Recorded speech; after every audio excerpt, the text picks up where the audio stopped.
Inside New Orleans Sports with Eric Asher is underwritten by... At Villere's Florist, we deliver the magic of flowers 7 days a week to the North Shore and South Shore in the New Orleans area. Whether it's for birthday parties, baby celebrations, Villere's provides colorful floral displays for all.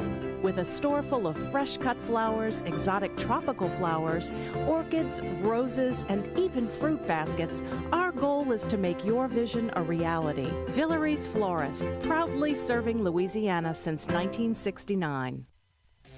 Dave Miette Insurance Agency. Auto, home, flood, business, 504-556-0809. Dave Miette, INSagency.com. C&C Drugs is a family-owned pharmacy that's been serving Southeast Louisiana for over 50 years. Whether you need help taking care of an elderly family member, a growing child, or even a pet, C&C provides patient-centered care for your entire family. C&C Drugs, large enough to serve you, small enough to know you. Locations in Mandeville and Araby.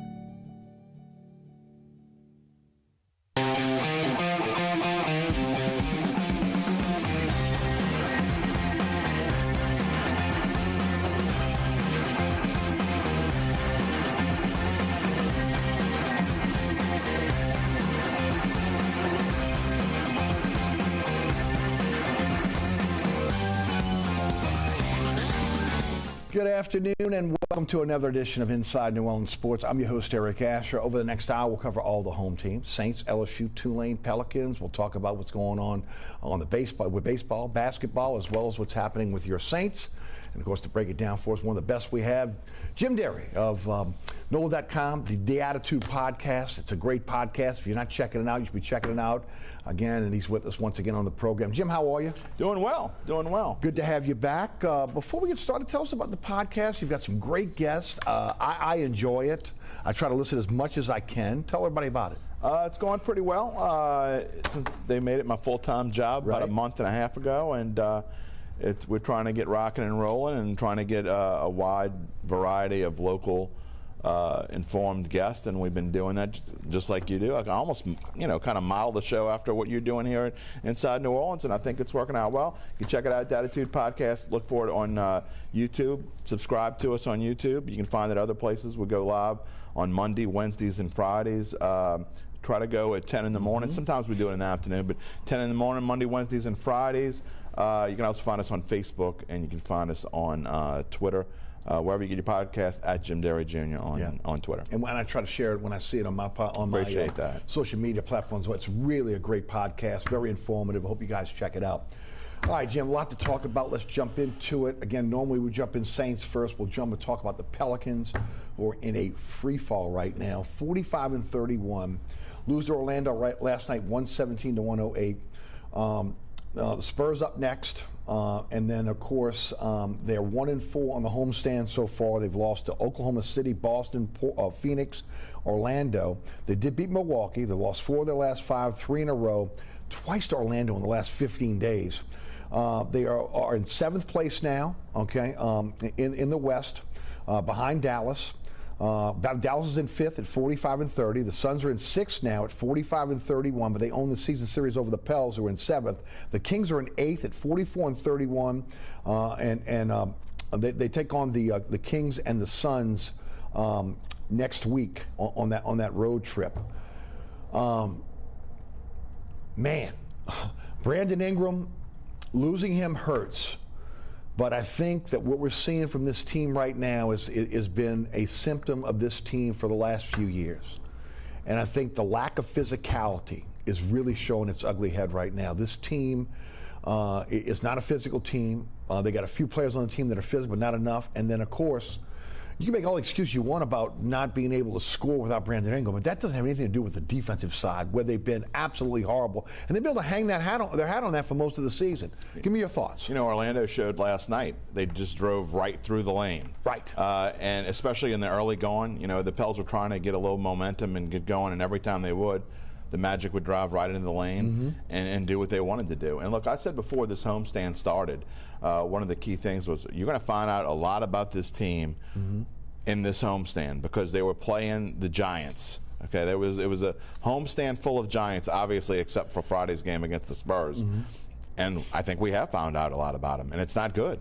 And so, you know, I get BI's gone, but you can't let that, if you're a championship caliber team or even a mid-level championship caliber team, you cannot let one of your stars going by the boards derail what you've worked for all year long. Right.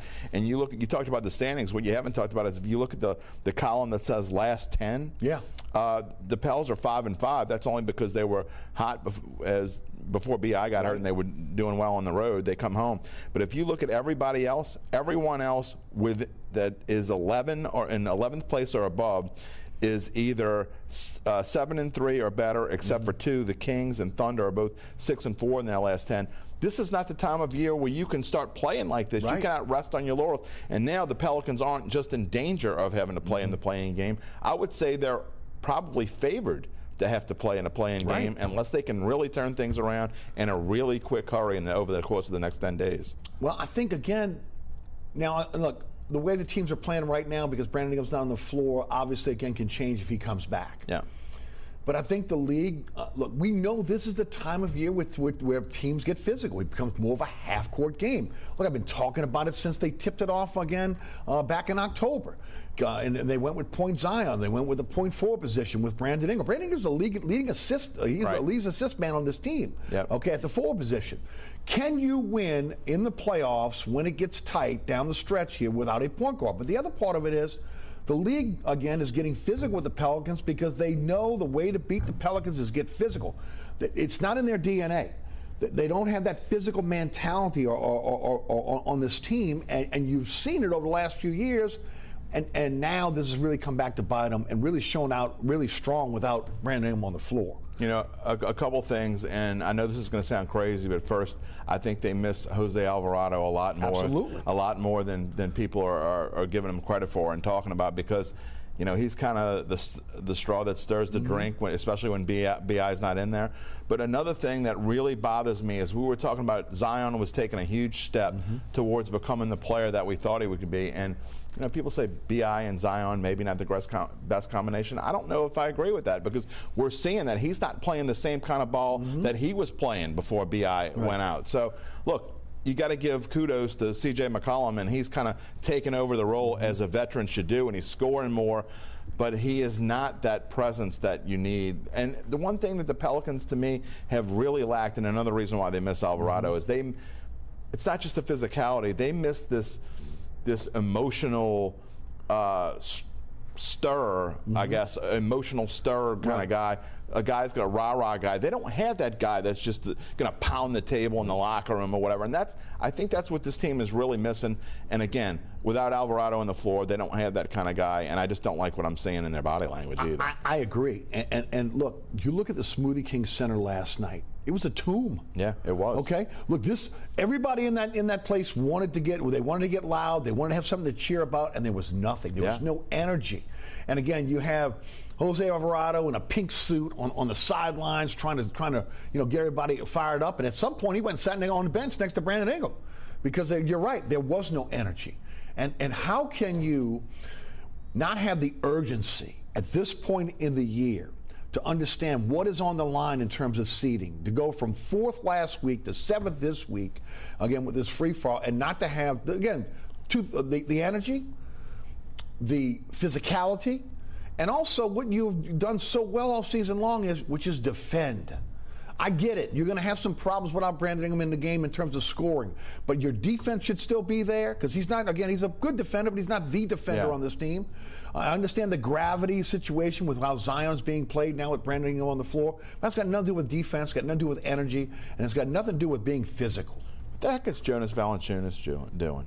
Right. I mean, he's kind of just standing around and shooting mid-range shots and trying hooks from 12 feet, and he's not rebounding like he should. I mean, we were getting used to this guy getting double-doubles every time he went out, and now he's not playing nearly as much as he was before. Larry Nance is eating into his playing time, and rightfully so. But it goes to your point of not being physical enough. I think that him not being a huge part of this offense, and frankly defense as well, is kind of contributing to what the things you're talking about. And we need to see more of this going forward. I think Willie's kind of at a loss right now. And, you know, one thing that bothered me last night is I saw a lot on social media about people complaining about the officials, who were horrible. By the way. They were horrible. But you can't let those sorts of things, if you're a championship caliber team, you're not ending a game like, I don't care how bad the officials were. They had no business winning that game. The Magic were simply better than them both times they played this year. That's right. And now you're worried about some guys getting ejected at the end of the game. How about you just go play basketball and you don't give the officials a reason to do whatever? Well, even Antonio Daniels was talking about it last night. Well, they were complainers last night. And again, that's all they do with that. And look, instead of being complainers, be physical. Yeah, right. Okay? And I think it started with the flop with Suggs last night on Zion early in the game. I agree. And then there was a game within the game. I don't know if you were watching. Everybody was watching between Suggs and the rest of the team. If they ever got physical, they got physical with Suggs, right? Well, okay, get physical with everybody else on the floor. Of course, that's one of the reasons why we saw Eric, three guys get thrown out last night. You overcome those things, though. Good teams overcome. Look, I agree that they were horrible, and you know, maybe it did seem a little one-sided, but you overcome those. You don't mope up back down to your side of the court. You get over it, and you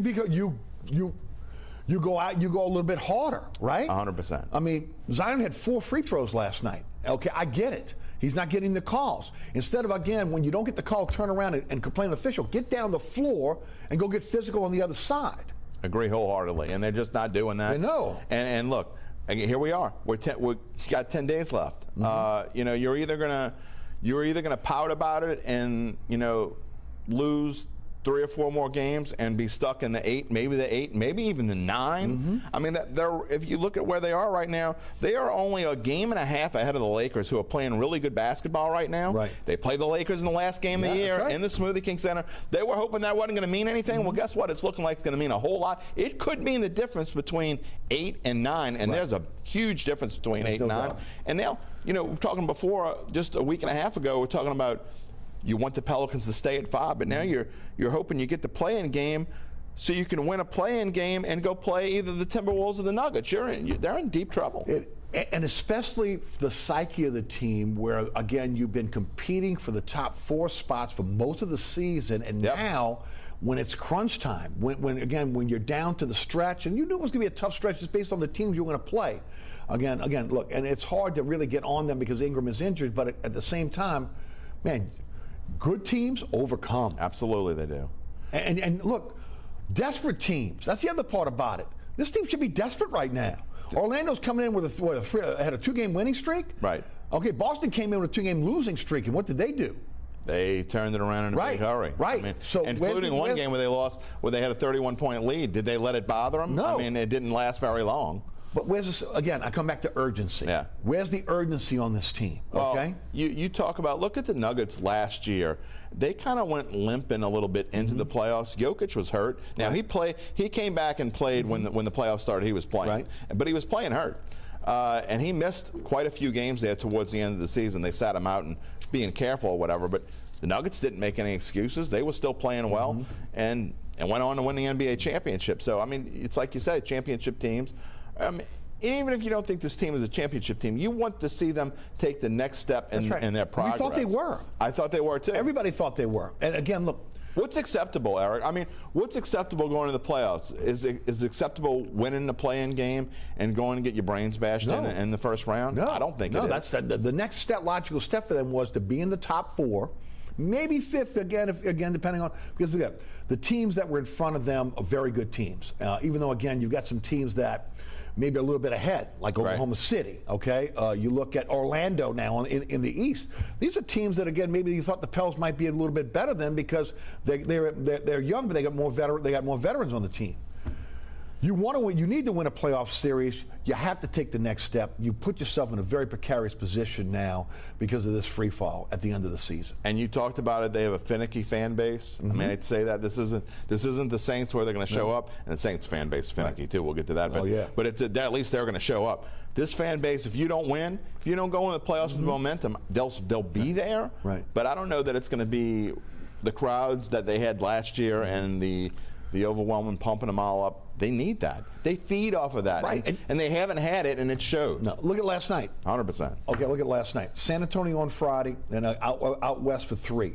At Phoenix on Sunday, at Portland next Tuesday, at Sacramento next Thursday. Phoenix and Sacramento you're dealing with again on the standings. Golden State, which could be another game, okay? Next Friday, and as you mentioned, back home against the Lakers for the season finale on the 14th. That's a Sunday.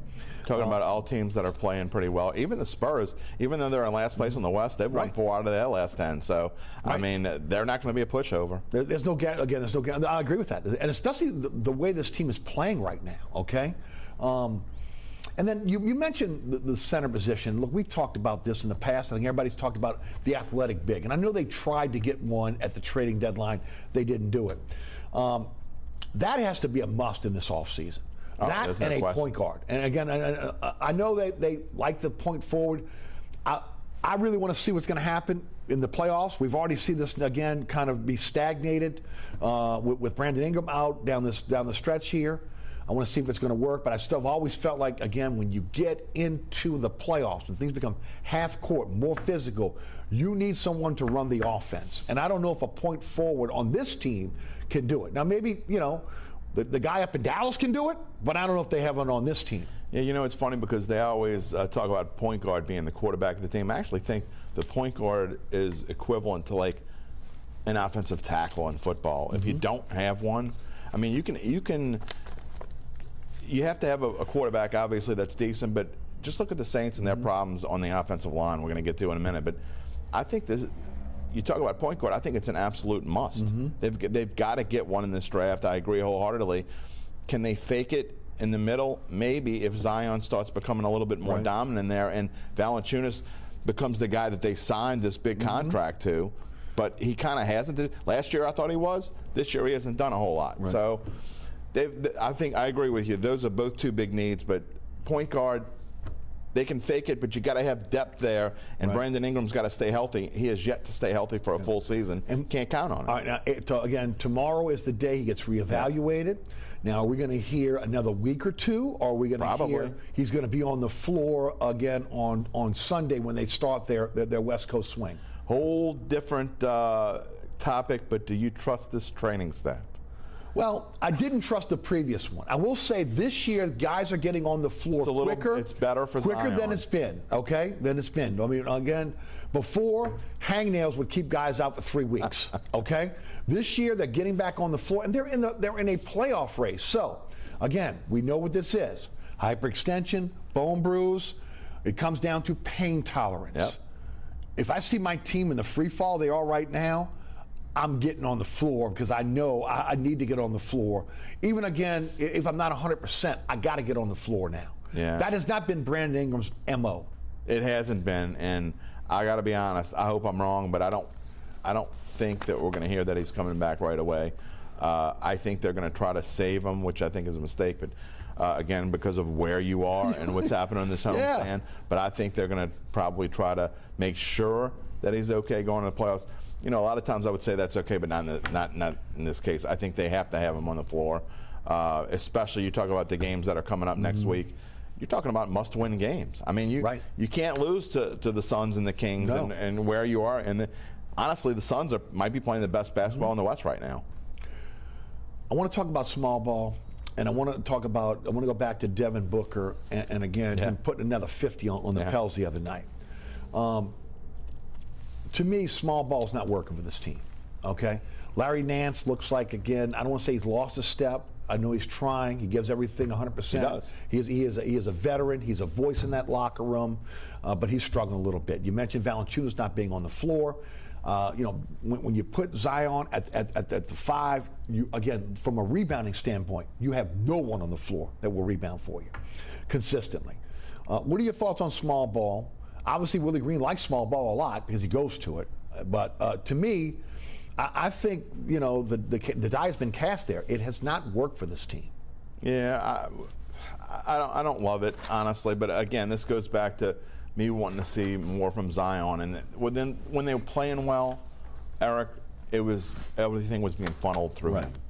And to me, they're not doing that enough. He has to just take charge and say, you know, what the hell with but teams are taking him out, right? Well, in a lot of cases. Yeah, but it doesn't matter to me. Right. I mean, the players he's just got to go around that. He's got to do whatever he's got to do. He's got to be physical. If you foul out of a game, you foul out of a game. Right. You just got to go at it and say, and to me, that's what he was doing. And even when he was starting to get better and they were like you were talking about, keying on him, he didn't care. Right.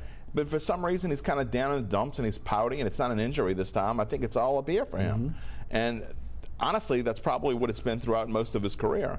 And so I'm not a big fan of the small ball thing. Look, I think Trey Murphy is a guy that we don't talk about enough, and he is a catalyst of this team, and I think he's also playing well. Obviously, again, we talked about McCollum, how well he's taken over and has become the veteran leader for this team, but I think everything's got to funnel through number one. They've got to figure a way to do it. I don't care if they put 3 guys on him, whatever they do. If they collapse, kick it back out, and then figure it out. But he's got to be more physical. They can't win without him being the guy that he was 2 weeks ago and for the month before that. Physicality is a state of mind, right? I mean, 100% either you is. are or you're not. Yep. Okay. But he shows that he can. No, he can be. But I mean, the team as a whole, that's the issue. You know, again, we saw a little pushback against Miami. Okay. But for the most part, they're not physical. I was happy to see the game within the game last night with Suggs because, again, look, you got Herb Jones knocking him out of bounds. You got C.J. McCollum coming up with the elbow. I mean, they were physical with the guy last night. Now, I want to see that pour over to everyone on the floor, everyone on this team, and go out there with a physical mindset. I don't know if it's in their DNA. You know, Antonio Daniels brought up a point when Suggs basically tackled Zion, which he did, and the call there was absurd. So, but whatever. But that was supposed to be the play that sparked your team to get back into it. I think at the time they were down by 11. Right. It was Harris that actually. Oh, Harris did. Right. Oh, you're right.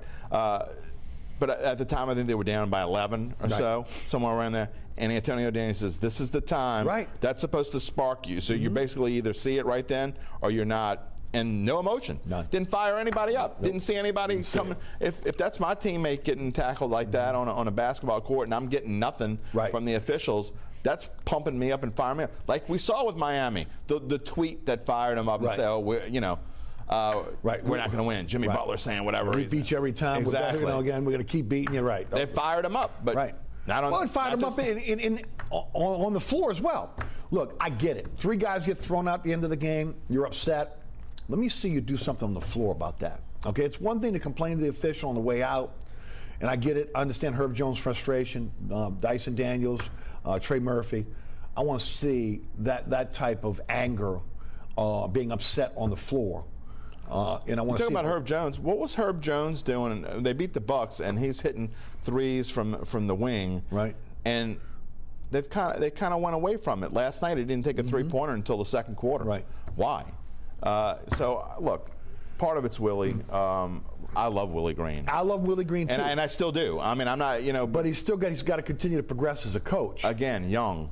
You're talking about youth, and so I think he's going to learn as well. He's got to figure some things out as well. But they got to get their heads out of their keisters and figure it out. And right now, I mean, we can talk about it all day long, but until they go out and do it, it's not going to matter.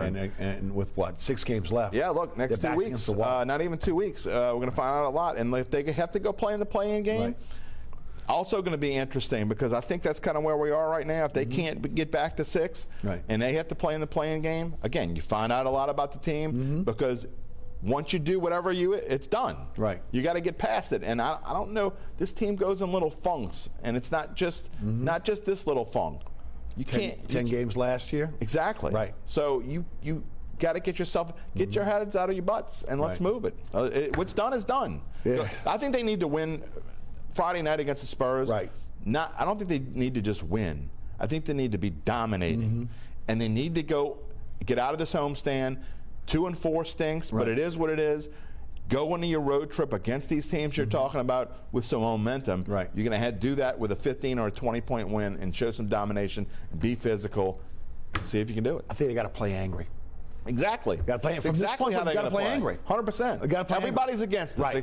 Me against the world. It's got to be. If you're going to sit there and complain to the officials like you did all night last night, instead of going out there and again getting physical and doing it on your own, because teams are Look, every team in the league is getting physical with it now. Yeah. You got to play angry. You got to play physical. And is that DNA? We'll find out over the next 6 games. I agree 100%. Jim Derry, again, The Attitude Podcast, part of NOLA.com, the Times-Picayune, and The Advocate is our guest. I'm your host, Eric Asher.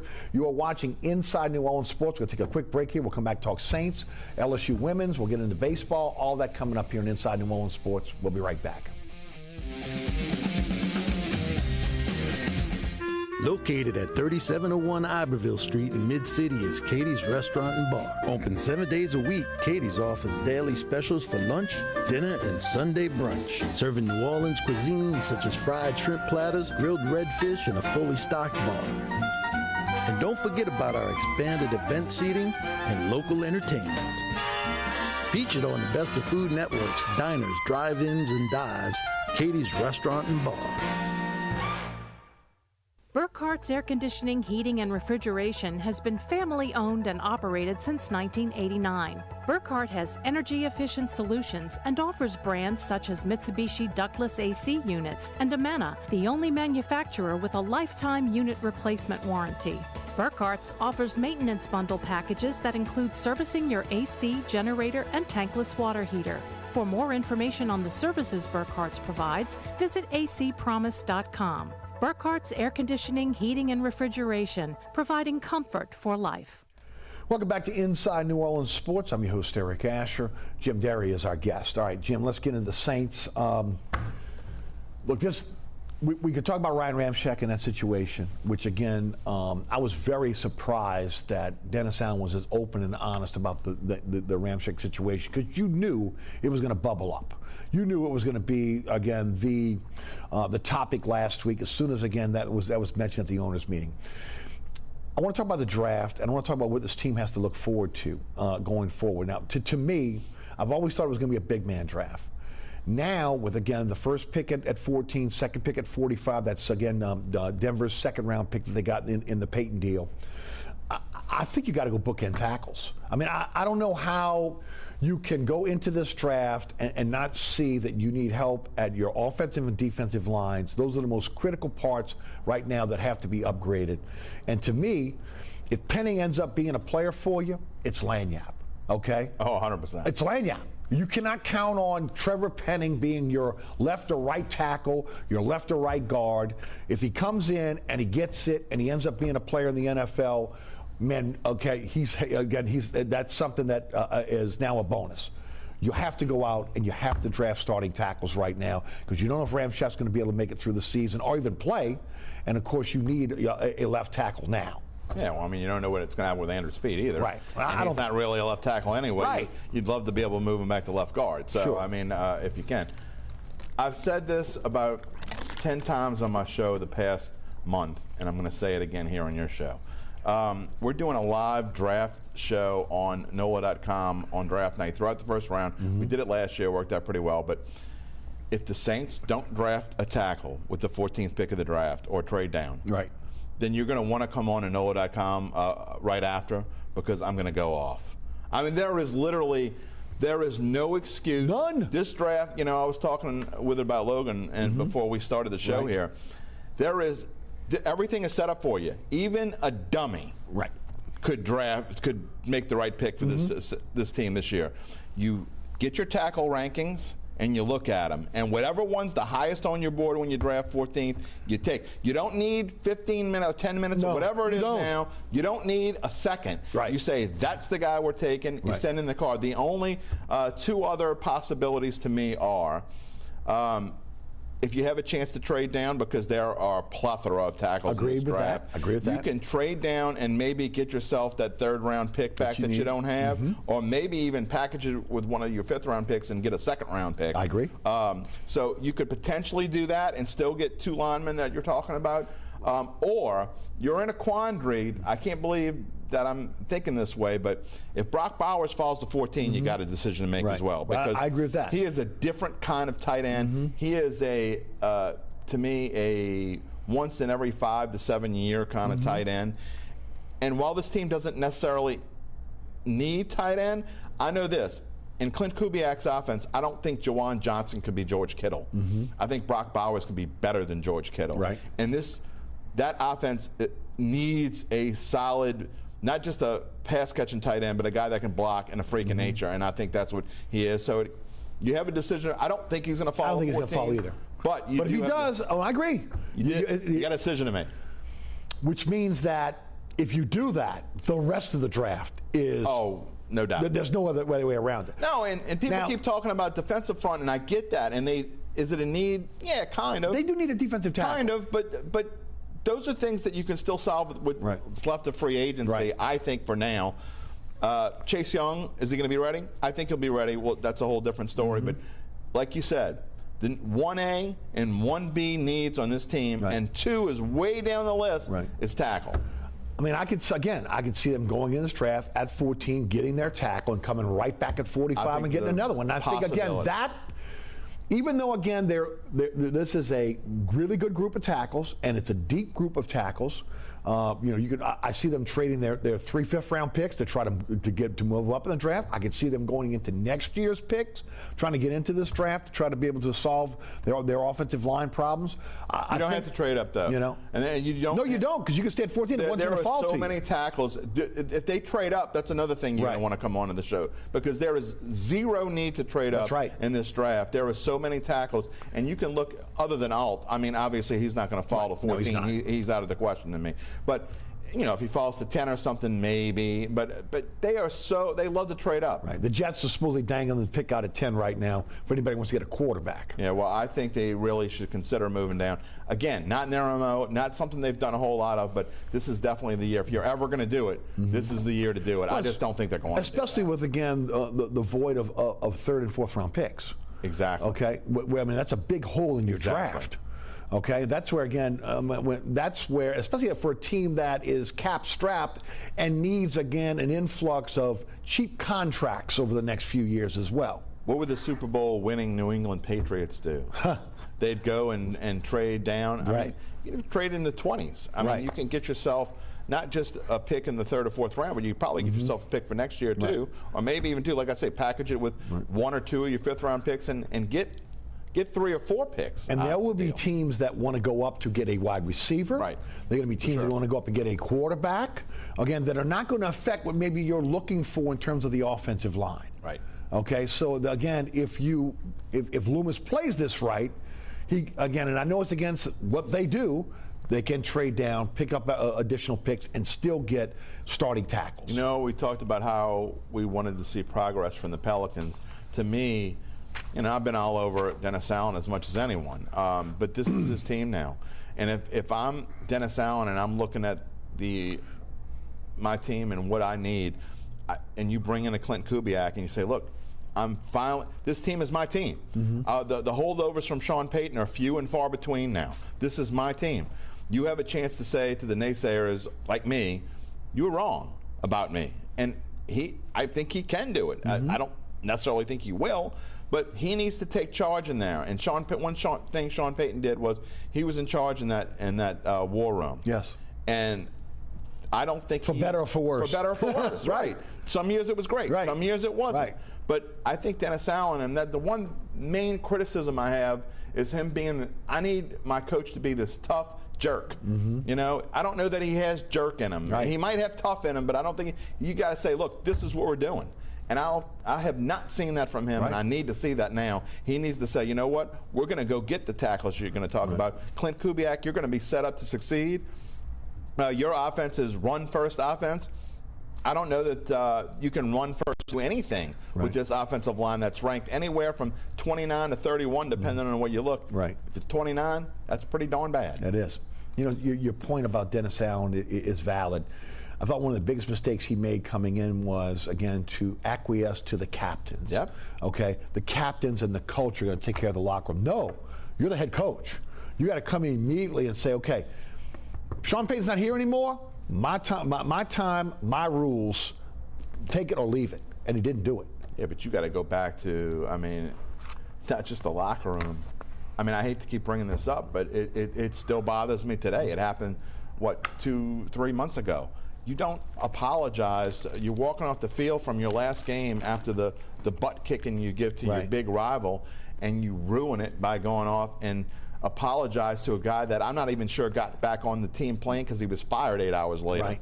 I mean, that's unacceptable, and it goes to show, to me, he might have the captains on board, but I'm not sure he's got the first-class mates on board. Agreed. Because I don't know that the rest of the locker room is with him. Hence why there's going to be a decent amount of turnover in players this year. You got to have the locker room behind you. Right. You got nothing. I agree. And again, and for the fans to be able to apologize after what happened against the Atlanta Falcons, You just don't do that. You just don't do it. And again, there's no doubt. Chase Young, your thoughts? I think Chase Young's going to be fine. I think Chase Young's a good signing.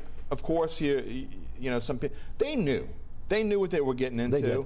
I don't think you're going to give a guy a $13 million deal, and it's probably a couple $1 million bargain. He's probably worth 15 or 16 million if he's healthy. But I don't think the Saints go, and look, people can make fun of, you know, this team doesn't know what they're doing, blah, blah. They know what they're doing. I don't think they go into this without doing a full checkup on Chase Young and knowing what they're getting themselves into. I think Chase Young will be ready at least for sometime early in training camp, if not for the start of training camp. And I think by September, or whatever the date is of opening day, I think he'll be just fine, and I think he'll be raring to go. And I think Chase Young, this is the kind of guy you want, a guy that's got something to prove, and he certainly has something to prove, and I think he's going to come in here, and I think he's going to play well. Well, they've done that with all their contracts, all one-year deals. Willie Gay, again, 1 year, $5 million. I like it. I like Willie Gay. Well, Udo, again, a guy that can play multiple positions for you in the offensive line. There's an offensive line back. Okay, and then a guy that you don't want him to start though. No, you don't. But a guy that's played in the system that helps. Okay, you know, Peterman has played in the system. He knows the quarterback coach. Stanley Johnson is going to be a special teams guy. We'll see how Cedric Wilson will work with this team. But he knows the system. That's why they brought him in. Considering where they were cap space about a month and a half, 2 months ago, I'd actually give them an A for their free agent signings. I like every player that they've brought in, and even including Nathan Peterman. I made jokes about Nathan Peterman, but look, the fact is that I don't think they should have spent as much as I've been a Jameis backer. I thought spending $8 million on a backup quarterback is not something that they had the luxury to do last year, and I think it cost them somewhere else. You could have spent $8 million or $6 million on a solid backup lineman, and I understand the issues they had, and they had injuries in training camp, but I think that hurt them in the long run, and I think they realize this year. I really like what they've done in free agency. Let's talk about LSU women's basketball, losing to Iowa 94-87 in the Elite Eight, 31-6 on the season. Talk a bit about the game and the strategy of, again, how they played Caitlin Clark. You agree with it, disagree with it? Should it have been Johnson? Should Van Lith and Poe obviously were on her? Iowa seemed to, again, look at what going into this game, looked like, again, they pretty much knew how LSU was going to play them. Their supporting cast was much better this year than they were last year, obviously. Yeah. Well, one thing I'll say is this, you know, Gino Auriemma, the greatest college basketball coach who's ever lived, no offense to the late Pat Summitt, but they asked him, they get Iowa next, and they asked him, how do you stop Caitlin Clark? And he said, you don't. And so I understand that, but here's what my problem was. You go into the game, and she's hitting it from the parking lot, and she's hitting it from everywhere, and you don't make any adjustments at halftime, which surprised the heck out of me. Because obviously I have a ton of respect for Kim Mulkey and what she's done with this program. I just don't know that they had what it takes to be able to stop her. Should they put a Flau'jae on her a little bit more? Absolutely. And I think Flau'jae Johnson was just not a big enough part of this game in general. I agree. You saw her frustration on the court. Absolutely. And kind of one of the worst things that could have happened is them being so tight at halftime, tied at halftime. Right. Because I think that this team obviously feeds off their own cockiness, and I think their own cockiness kind of bit them in the butt in this game, because they say, look, you know, we started off so slow, we stunk, and played really, frankly, pretty bad the first 6-7 minutes, even though they were hitting some shots. But you can't go tit for tat against a team like that. And I think that's what they were trying to do. And I think their MO was, we can go tit for tat against Iowa and against Caitlin Clark, and we don't care if she scores 40. We're still going to win the game. And I think it bit them. And so, to answer your question long-windedly, yeah, I think they missed a chance to to at least slow her down. You're not going to stop her, but you can't let her score 41 either. You can let her score 33, but you can't let her score 41. Well, and of course, you can't allow her to have 12 assists. Of course. That's the thing that really got her. I mean, again, her passes were pinpoint. We saw a lot of that in the game before that, against Colorado that Iowa won. The constant movement of her teammates, hitting those teammates in stride, wide open shots because of, again, the attention was being put on Caitlin Clark. And it did surprise me. I thought, and I understood going in, okay, maybe you don't want to put Johnson on her because, again, you don't want her in foul trouble. Right. You don't want to hurt her offense in terms of having her chasing her all over the floor.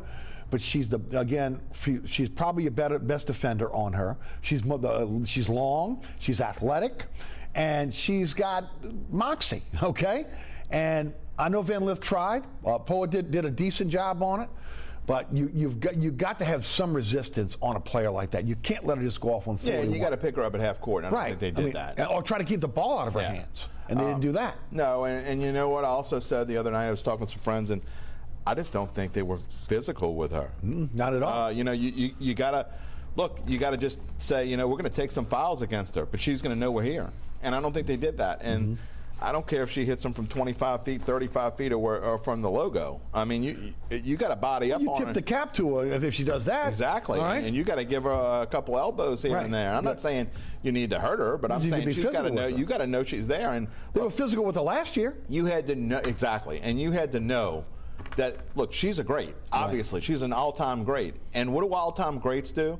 They come out with a chip on their shoulder after last year. She'd been waiting a year for this game, and you had to know that she was going to do what she was going to do, and you can't let her do that. And LSU did. And look, I just don't think if they play that game 10 times, I was going to win 8, maybe 9.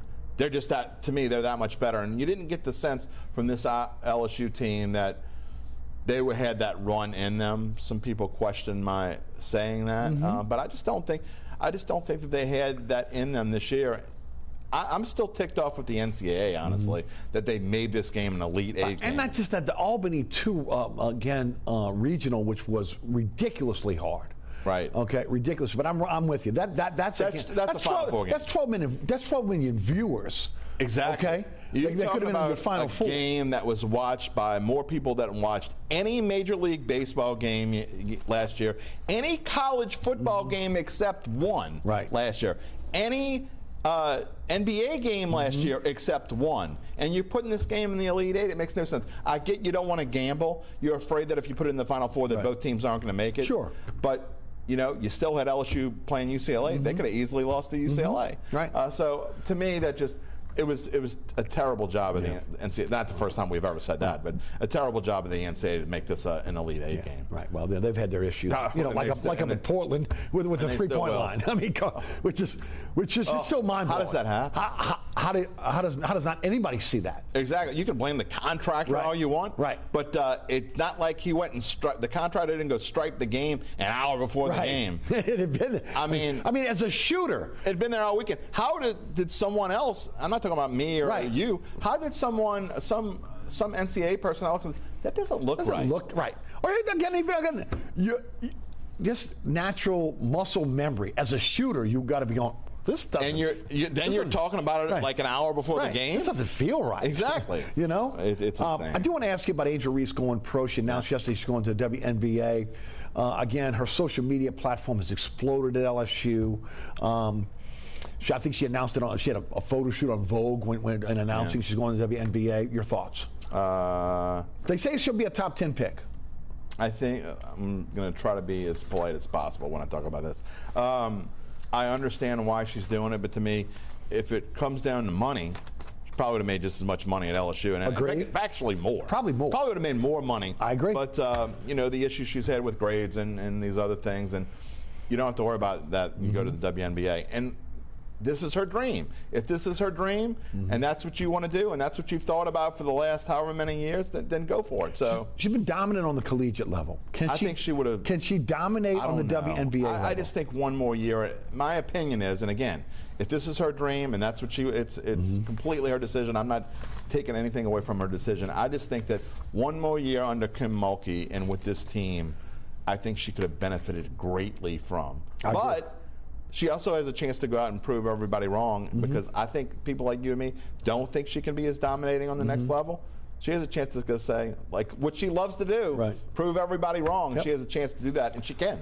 Well, she's one of the greatest ever to wear an LSU. There's no doubt about that. That's for sure. All right. I don't know if I want to go to this next subject. Ugh. LSU baseball, 20-10, 2-7 in the SEC, 6 of 7 teams in the SEC West. They've lost 6 of 7 games. They lost to Southern the other night, 12-7. It's only the 4th time in the 62-year history of that series that they've lost. They got Vandy at home for 3 this weekend, and then they're in Knoxville next weekend to take on Tennessee. The LSU's lost their first 3 series. What's wrong with the Tigers? You know what hurts even more is, like, you look at UNO beat Southern by the 10-run rule just a couple weeks ago. In fact, it wasn't even a couple weeks ago. I think it was last week. It was last week. I don't know. There's something missing, but obviously this weekend series against Arkansas really took it out of them. And you talk about, you know, the 10-inning game on Saturday where they certainly had a big chance to win, and they couldn't come through. They don't have the chemistry, I don't think, right now. Baseball is such a long season, and I know basketball is too, but baseball is a little bit different. To me, you have to have. Look what LSU did last year. They weren't just the #1 team, but they had this thing going on, kind of like the LSU women's basketball team. They had this thing. You felt it, and you just don't feel that. I mean, Tommy Tanks is leading off. It's kind of weird. And the pitching, which I thought was going to be really good early in the season, you know, they go and they beat Texas in that tournament. Right, everybody. And everybody's saying, who? You know, me too. It fooled me. You know, I came on your show a few weeks ago on your radio show and was saying this team's got it. Right. You know, but we thought they had it. Something has faltered along the way. It goes to show that you lose a few SEC games, you lose a couple. That first loss to Florida, beat Florida in the first game of the series, and then they kind of slip up. Right. And they haven't been the same ever since. Right. And I don't know what it is, but they need to find a way to get it back. When you get run ruled in your 3rd game in an SEC series, that just doesn't happen. No, and you hear Jay Johnson has the air of frustration. You listen to him, and he's like, I'm going to try whatever it takes. He's kind of PO'd. I mean, taking away the cell phones, all this other stuff. Yeah, I mean, come on. I get it. Okay, at the end of the day. The question is, do they have the talent? I think because everybody going into the season, breaking the roster down, it looked like this is an Omaha team. Now, we know the SEC is tough, and they had a real tough early SEC schedule. I mean, look, the next 2 are tough against Vandy and Knoxville. But this is a team that's supposed to be an Omaha bound. Yeah, when you lose, I get it. You lose the first 2 picks of the Major League Baseball draft. Right. It's a big deal, but this team is going to be a reload. Supposed to reload. It's a reload kind of. And again, we saw it in the early part of the season. They showed that they can do it. Can they get it back? I don't know, but I don't know. They need to show me something this weekend. You're talking about a Vanderbilt team that is always College World Series ready. Right. So what are you going to give me? Are you going to be? Do you have a chance to be 4-8 when you come out, or are you going to be 3-9? Or are you going to be 2-10? If they're 2-10, they get swept at home by Vanderbilt. I don't know, man. It's a tough hole to climb out of. Very big, tough hole. All right, LSU football. Again, a lot of talk about spring. You know, we heard Nussmeier say last week that 10 wins is no longer the standard. We're hearing some really good things out of spring right now. What are your thoughts on this team going into the season? I think they have a chance to be a team that's going to be around the bubble for the playoffs. Are they a 10-win team? I'm not sure. The SEC, maybe not quite as tough as we're used to. Okay. I think going in. So I do think that they can be good. Look, it's going to depend not just on Nussmeier. I mean, I think Nussmeier will be fine. I think they'll be fine at the skill position players, but how much better is the defense is going to get? Well, that's the question. I think if the defense doesn't get any better, it doesn't really matter how good the offense is. I think the offensive line is going to be really good. The question is, again, how good is your defensive line, your defensive backfield? I think you're going to be okay at linebacker. Especially if you can figure out how to play Howard Perkins, okay? But again, I think the big key going forward is what it's been the last few years, which is really kind of unprecedented when you think about LSU football, to not have a dominating defensive line. And not have a dominating running back. Yeah. Well, they might have one, though. Maybe, but here's the thing, though. You're taking a guy, and Jaden Daniels wasn't just a supreme passer that was lighting up the record. He was the running with his arm. He was also rushing for, 1,100 yards last year. So Caleb Jackson could be the guy. We'll see. We'll see, but we've been talking about all kinds of guys. whatever happened to John Emery? What you know? Well, I mean, I guess when you have problems with you know staying eligible, you know, from that point, but he's never really lived up to the hype. No, he really didn't. So that and then injuries all did also derail his career as well. Well, the defense has to get not just a little bit better, it has to get a lot better, and they have to be able to run the ball because any staple. I mean, you can throw the ball all you want. But what did LSU do when they won the national championship with Joe Burrow? They didn't just throw it to Justin Jefferson and Jamar Chase. Right. You know, they were able to run the ball with Clyde Edwards-Helaire as well. Well, again, we'll see how that works out. All right, Tulane has now announced their new head basketball coach. There'll be an official announcement next week. Ashley Langford, former Tulane basketball player under the previous coach. Lisa Stockton. Yeah. She was there between 2005 and 2009 playing for Lisa Stockton. She was recently the head coach at Stony Brook. Last 3 seasons, 69-24, 28-5 this season, 16-2 within her conference. They won the Coast Athletic Association. It seems to be, again, on the surface, a really good pick for them. Yeah, I had Lisa, Coach Stockton on my show a couple of weeks ago, and she was great. She's incredible. She really is, and look, you're talking about an icon around here. I agree. I mean, you know, Kim Mulkey obviously is the face and the name that everybody knows, but Lisa Stockton has kind of been the one. You know, how many coaches get to coach at one place in any sport, anywhere for 30 years? No, it doesn't rare. Happen. It's rare, especially today. Right, and there's so much. You know, so look. She's enjoying some time. She was enjoying some time on the beach when I talked to her. Good for her. But you know, Tulane needs maybe a little youth. So I like this hire.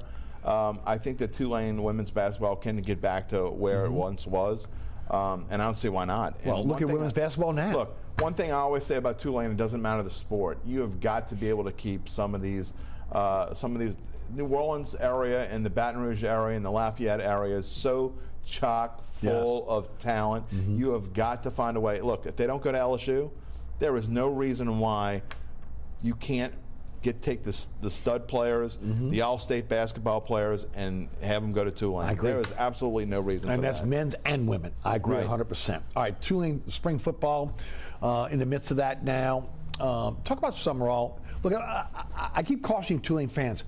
Big turnaround on this team. A lot of unknowns on this team. I know everybody thinks they're going to be pick up where they left off. Maybe they will, maybe they won't. But Summerall's got his job cut out for him because, again, of all the defections they had to graduation, etc. Yeah, but Tulane's in a spot now where I don't mind the defections because they're getting to a spot in their program where people are wanting to go there. Right. And you talk about an inflection of youth. John Summerall, I think, is the perfect coach, the perfect hire for this team. To follow Willie Fritz? Absolutely. And I think he's going to bring a lot of energy. Look, his goal is, and you know, Tulane fans don't want to hear this, but his goal is to be here 3 years and move on. That's right. To the next spot, and that's okay. That's fine. That's okay because that means that Tulane has done well. They've been a 9-10 win kind of team.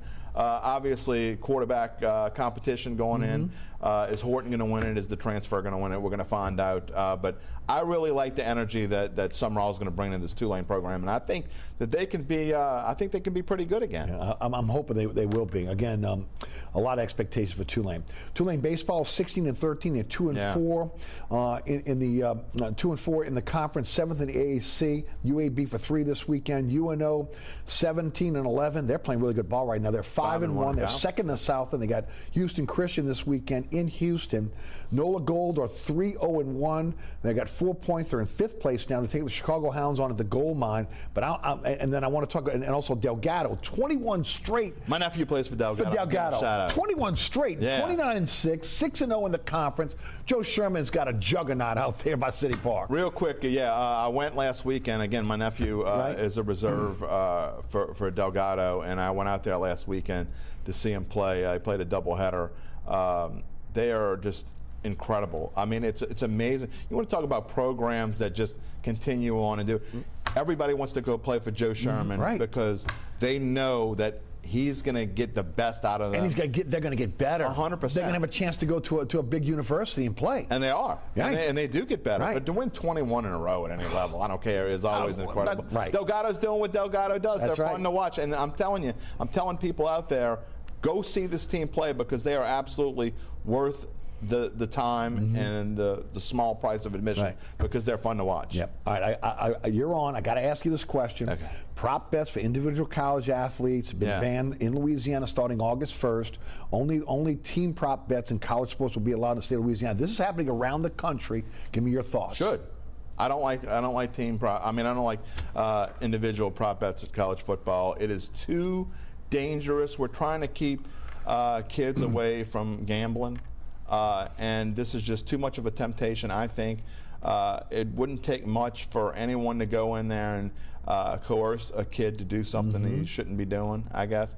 But beyond that, I just don't see the need for it. There are so many different things you can bet on in the world. Why are we betting on college kids to get 30 yards or score 18 points or hit 4 threes or a homer in a game? There's just no need for it. There's so many different things you can bet on, and I'm all for this. I know I'm in the minority in my betting community. Oh, are you? Because absolutely, because I was wondering again, because again, you've done a betting show for a while. You're on Fox 8's betting show as well a lot. And I was one reason I want to bring this up today. How is the betting public taken to this? I don't think there is necessarily an outrage. I think that I think people are almost afraid to talk a little bit about it, especially the ones who are strongly against this new law. But I don't. There are lots of people in the community who are strongly against it. I just, again, you could go bet on anything. Why does it matter if you can bet on Joey Smith to rush for 52 yards or more? And I just don't. Again, try to keep temptation away. That's exactly. The NCAA is doing their best to make sure that these kids aren't gambling. Right. And if you put temptation there, and somebody comes up to you and says, "We're going to help you," and again, gambling's been around forever. It's not, but the prop bets on kids has not been around forever. And I just think that there's too much temptation. I agree with you. Again, we know we've seen a former LSU receiver being involved in all this now, right? We sure have. 100% behind it. I am too. And look, I'm not a guy that's out there betting, but again, I just think that you can bet on a lot of things. Why have to do a prop bet on a collegiate player? No need. Again, it's just too much temptation. If you go through, Eric, too, and if you're looking at how much, like where to bet, and you're clicking, it takes you forever to even find them anyway. Right. So, why would you, come on. Jim, thanks again. Absolutely. Tell one more time. We got about 20 seconds till I have to close. Tell us about the podcast. Help us and get it. Datitude Podcast on YouTube. You can find it at Datitude Pod. We appreciate you for going. Just subscribe. You can get notifications. You can find me at Jim Derry Jr. on X/Twitter, whatever you want to call it these days. But we're doing shows every Monday, Wednesday, and Friday live. You can always find them after the fact. I'm telling you guys, check it out. Check it out. It's a great podcast for you. All right. Thanks so much for tuning in. So many ways to catch our program now. There's a QR code on your screen that will take you to my website, ericasher.com, or the WLAE-TV YouTube channel. And then I say it every week, right? Set your DVR. You'll never miss the program. So many rebroadcasts on WLAE, WLAE-2, also Pelican Sports Television. So again, set your DVR. You'll never miss the program. Catch me on the radio 4 to 6 weekdays on the all-new 106.1 The Ticket. You can listen live at ericasher.com. Also, again, 106.1 The Ticket. iHeartRadio app, TuneIn Radio app, our digital platforms. Anchor Spotify is where you can find our podcast, but we're on all podcasting platforms. And, of course, as always, we want to thank our underwriters who support our underwriters. It's the reason why this program is on the air. And, of course, we want to thank our folks here at WLAE-TV who do a great job producing our program every single week. And that includes, let me go through the list here now. Okay, Jane Wright, Danielle Wick, Logan Graffia, also Ron Yeager, Jim Dotson. We've got Alex Chacon, and of course, our fantastic director, William Hill. For Jim Derry, I'm Eric Asher. Thanks so much for tuning in. We'll see you next week for another edition of Inside New Orleans Sports.